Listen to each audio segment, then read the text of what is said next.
Querido irmão, querida irmã, que alegria chegar até você que é de Vitória da Conquista e cidades vizinhas. Seja muito bem-vindo. Eu sou Dom Josafá Menezes da Silva, arcebispo metropolitano aqui de Vitória da Conquista, na Bahia, chegando até você nesta manhã de domingo, dia do Senhor, para refletirmos sobre a palavra de Deus. Hoje, dia 29 de novembro de 2020, domingo, em Vitória da Conquista, temos o segundo turno das eleições municipais, assim como nas outras maiores cidades do Brasil que não conseguiram eleger o seu prefeito. Nós aproveitamos também para celebrar o primeiro domingo do tempo do Advento. E queremos, a partir da reflexão deste domingo, ficarmos também vigilantes nos compromissos cidadãos que temos com o nosso município, votando bem, votando com honestidade para o crescimento das políticas sociais e humanas em nosso município. Antes de lermos o Evangelho, gostaria de partilhar com você, ouvinte, algumas ideias sobre o tempo do Advento que nós estamos iniciando hoje. O Advento abre o novo ano litúrgico. No ano civil, os acontecimentos e os meses se sucedem, passam. Os movimentos seguidos são aqueles naturais da Terra e dos outros astros. Existem, por isso, as variações das estações. No ano litúrgico, não é a movimentação dos astros que condiciona os acontecimentos. No ano litúrgico, nós seguimos os passos da vida de Jesus. Nós somos convidados a estar ao lado do Nazareno que nasce, que cresce, que cura, percorrendo as cidades e os povoados da Palestina. Acompanhamos o sofrimento de Jesus, a morte na cruz, a ressurreição, a descida do Espírito Santo. São as páginas do Evangelho que indicam o tempo do ano litúrgico para que os fiéis sejam arrancados do tempo dos próprios problemas, das próprias dores e sejam transportados para dentro da história de Jesus. Neste ano de 2021, nós retomamos o ciclo trienal das leituras dos evangelhos, seguindo o Evangelho de Marcos, que nos apresenta como tema central a identidade de Jesus como Filho de Deus. Portanto, nós já começamos a ler Marcos hoje, dia 29 de novembro, e vamos de domingo a domingo durante todo o ano, seguindo os passos de Jesus e os acontecimentos da igreja e do mundo. O primeiro tempo litúrgico, portanto, é o Advento. O Advento é um tempo de 4 semanas que abre, então, cada ano o ciclo das celebrações do mistério de Cristo. Advento quer dizer a vinda de Deus em Jesus Cristo. Eis que virá o Filho do Homem. Atenção, expectativa e vigilância são palavras típicas do tempo do Advento. Indicam que alguma coisa nova pode acontecer, que as coisas poderão ser diferentes, que o amanhã é um dia diferenciado, que a coisa não será a mesma. É isso o tempo do Advento. Nós começamos o ano litúrgico, portanto, nos preparando para receber Jesus, para celebrar o seu nascimento. É tempo de preparação e de penitência. Nos preparamos para acolher o Senhor que está vindo. A cor litúrgica deste tempo é o roxo, cor mais sóbria e que nos convida à reflexão e à penitência.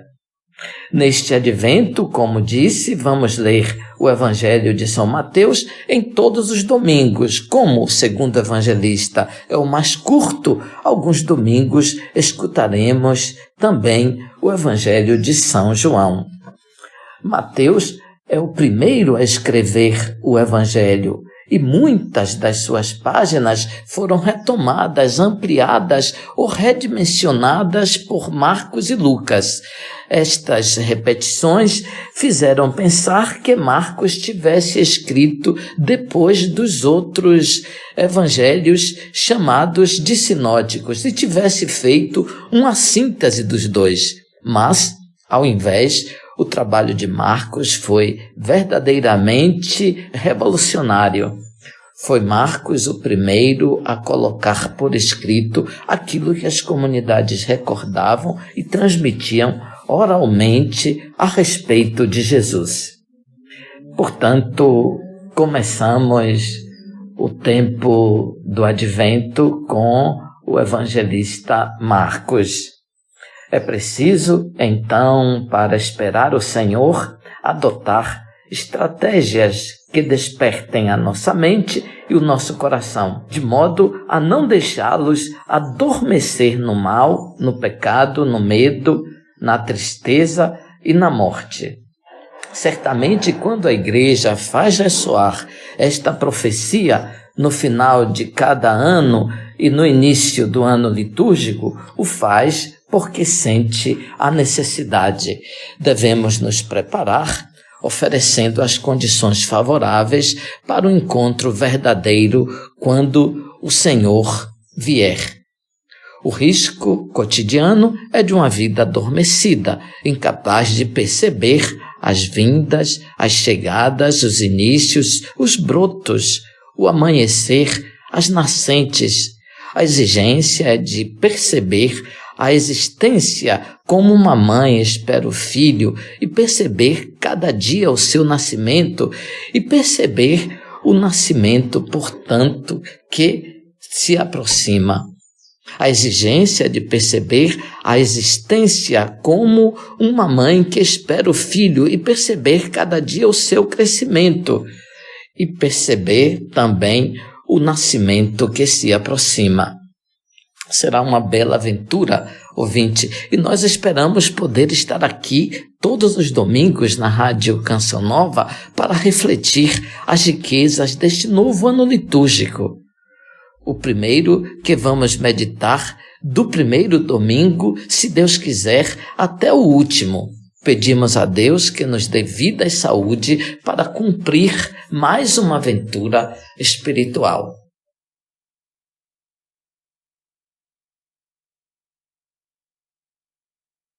Escutemos, portanto, ouvinte, o Evangelho de Nosso Senhor Jesus Cristo, segundo Marcos, capítulo 13º, versículos do 33º ao 37º. Naquele tempo, disse Jesus aos seus discípulos: Cuidado, ficai atentos, porque não sabeis quando chegará o momento. É como um homem que, ao partir para o estrangeiro, deixou sua casa sob a responsabilidade de seus empregados. A cada um deu uma tarefa e mandou o porteiro ficar vigiando. Vigiai, portanto, porque não sabeis quando o dono da casa vem. Se à tarde, à meia-noite, de madrugada ou ao amanhecer, para que não suceda que, vindo de repente, ele vos encontre dormindo. O que vos digo a todos, vigiai. O evangelho que lemos nesta parte conclusiva do discurso escatológico de Marcos é muito mais breve do que nos outros evangelistas sinóticos. Apesar disso, Marcos parece ter conservado, mais do que os outros, a recordação da destruição de Jerusalém. Ao sair do templo, disse-lhe um dos discípulos: Mestre, vê que pedras e construções. Disse-lhe Jesus: não ficará pedra sobre pedra que não seja demolida. Quando virdes falar de guerras e rumores de guerras, vos conduzireis perante governadores e reis. E aqui segue a parábola da vigilância. É uma pequena parábola. Fala de um patrão, um dono de casa, mas pelo contexto a casa tem grandes dimensões, talvez seja uma empresa agrícola situada fora da cidade. O empresário, o patrão, tem um vigia e diversos servos. Ele viaja, mas antes de partir, confia a responsabilidade de cuidar de sua empresa, distribuindo a cada um dos servos uma tarefa. O texto diz, em grego, uma palavra que significa poder. Então, cada um recebeu o poder que é dado pelo patrão, que representa Deus. Tendo recebido o poder, é chamado a exercitá-lo, mas depois deverá prestar contas do que foi confiado. Cada um recebe a tarefa, em grego ergon, isto é, as coisas que devem ser cumpridas enquanto o patrão estará ausente de casa. O patrão mandou que o porteiro ficasse vigiando. Imediatamente Jesus faz a atualização da parábola. Como os servos e o porteiro da casa são chamados a estar vigilantes e cumprir as suas responsabilidades, assim também todos nós somos chamados a estar atentos e despertos, porque não sabemos quando vai retornar o dono da casa, isto é, o Filho do Homem. A vigilância deve ser séria, porque o patrão deverá chegar precisamente de noite. O que impressiona no pequeno trecho do Evangelho de São Marcos é a insistência no dever de vigiar. O termo aparece 3 vezes no imperativo e depois mais uma vez na parábola do patrão que partiu e ordenou ao porteiro que vigiasse. O que significa vigiar? Estar acordados, com os olhos abertos, ter toda a atenção. É a postura da sentinela que vigia, lutando contra o sono e, sobretudo, contra a tontura espiritual. Vigia quem tem os olhos bem abertos, a ponto de poder vislumbrar o horizonte para perceber quem e o que está para chegar. Vigiar é um exercício trabalhoso, porque compromete a mente e o corpo, mas é um exercício gerado e sustentado por uma firme esperança. Alguém está para chegar e está às portas. Alguém que é invocado ardentemente, desejado, está para vir. Não acaso os que sabem vigiar são as sentinelas, as mães e os amantes. A ideia está mais desenvolvida na parábola dos talentos de Mateus e na parábola das minas de São Lucas. O que Marcos põe na sua brevidade é o clima de expectativa. São recordadas as 4 vigílias da noite, início da noite, meia-noite, a madrugada e o amanhecer. O texto diz que retornará de noite. No passado, não se viajava de noite. As estradas não eram asfaltadas e os animais mais ferozes saíam para fora. Eram inseguras as estradas e, entrando nos povoados, os becos não eram vigiados. O texto diz que este homem retorna de noite e não diz o momento preciso do retorno. A noite era dividida em 4 períodos e cada um mais difícil. Meia-noite era o momento mais perigoso. O texto diz que ele pode chegar meia-noite. O que vos digo a todos, vigiai. Marcos nos narrará também que, quando Jesus estava cheio de angústia e de medo no monte Getsêmani, diante da iminência da paixão, os seus discípulos dormiam. Este versículo estende a exortação de vigiar a todos aqueles que estão escutando e lendo. Portanto, vigiai. Se é verdade que os seus discípulos não foram capazes de vigiar e de estar prontos no momento da prova, no momento em que Jesus tinha tanta necessidade deles, agora nós somos exortados à vigilância e a esperar com o coração atento à chegada do Senhor. Com essa insistência, Jesus quer dizer que os servos absolutamente não devem dormir, devem permanecer acordados. O Evangelho, então, propõe duas atitudes: atenção e vigilância. Nós conhecemos a distração, fazer uma coisa e pensar em outra, encontrar alguém, estar pensando em outra pessoa, em outro lugar. Estar distraídos significa encontrar alguém e não saber com que roupa estava vestido, que expressão trazia no rosto, que sentimento carregava. Quanta riqueza nós perdemos das pessoas, quantos sentimentos, quanta bondade por estarmos distraídos. E isso acontece também quando não somos capazes de perceber a vinda do nosso querido Senhor. O segundo verbo é vigiar.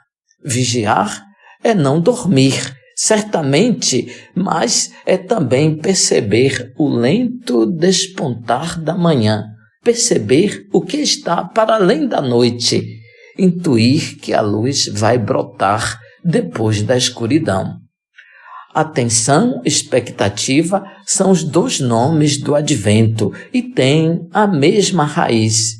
Dizem respeito ao tender da mente e do coração para alguém que não está presente, mas se aproxima e vai chegar. O advento é tempo de vindas. Deus vem a nós e nós vamos aos outros e vamos a nós mesmos. Neste tempo se abreviam as distâncias. Céu e terra, pessoa e pessoa, ficamos também mais atentos ao mundo, até às pequenas criaturas que são indispensáveis para nós. A água, o ar e as plantas. É preciso adotar estratégias que despertem a nossa mente e o nosso coração, de modo a não deixá-los adormecer no mal, no pecado, no medo e na noite. Na segunda leitura da liturgia deste domingo, São Paulo, no seu amor profundo pela comunidade que está em Corinto e que ele tinha fundado, chama a atenção para a beleza da vocação que os coríntios tinham recebido. Ele recorda a vocação com palavras grandiosas. Foram santificados em Cristo Jesus, chamados a ser santos, junto com todos que, em qualquer lugar, invocam o nome de nosso Senhor Jesus Cristo. Paulo não usa nunca o título de cristãos, chama-os simplesmente os que invocam o nome de Jesus. Invocando o nome do Senhor, os cristãos recebem imensos benefícios e o apóstolo faz uma grande apresentação dos bens messiânicos. São bens e carismas atuais e graças futuras, graça e paz. E nele fostes enriquecidos em tudo e em toda palavra e em todo conhecimento. Assim, não tendes falta de nenhum dom, vós que aguardais a revelação do Senhor nosso Jesus Cristo. É Ele também que vos dará perseverança em vosso procedimento irrepreensível, até o dia de nosso Senhor Jesus Cristo. Portanto, A perseverança é uma exigência, mas também um dom que Jesus oferece aos seus. Perseverar, esperando, é um dom que nós podemos pedir a Jesus e certamente Ele nos oferece. Ouvinte, quando a igreja então faz ressoar a profecia, portanto, da vinda do Senhor, ela quer que nos preparemos, estejamos em condições para o encontro autêntico e definitivo com Jesus. O que significa vigiar? Colocar-se, como diz o Papa Francisco, na periferia do contingente, limitado, finito e precário. Ser conscientes de que a realidade do cotidiano, em que nós estamos mergulhados, por bonita ou feia que seja, não é o centro de nossa vida, nem o centro de nossa história. E, portanto, devemos aprender a vê-la a partir do seu limite, do seu fim, dando-lhe, assim, o seu justo valor. Contar os nossos dias de modo a conhecer e a chegar ao coração da sabedoria, recita o Salmo 90. Estamos iniciando o período do Advento, aquilo que há de vir, é tempo de espera e de esperança. Como nos diz o profeta, nós devemos reconhecer a nossa fragilidade e buscar reconciliação com Deus. Ao mesmo tempo, também precisamos reconhecer a grandeza de nosso Deus e tudo o que Ele faz por nós. Advento é tempo de espera do Messias, que quer nascer dentro de nós, nas nossas casas, na nossa comunidade, na nossa igreja e no mundo. É tempo de vigiar e esperar. Algo novo está para acontecer.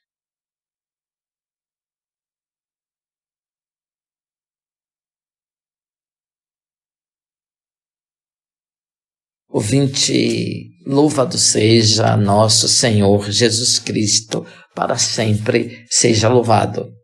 O Senhor esteja convosco, Ele está no meio de nós. Bendito seja o nome do Senhor, agora e para sempre. A nossa proteção está no nome do Senhor, que fez o céu e a terra. Abençoe-vos, Deus Todo-Poderoso, Pai, Filho, Espírito Santo. Amém. Ouvinte, bom domingo, louvado seja nosso Senhor Jesus Cristo, para sempre seja louvado.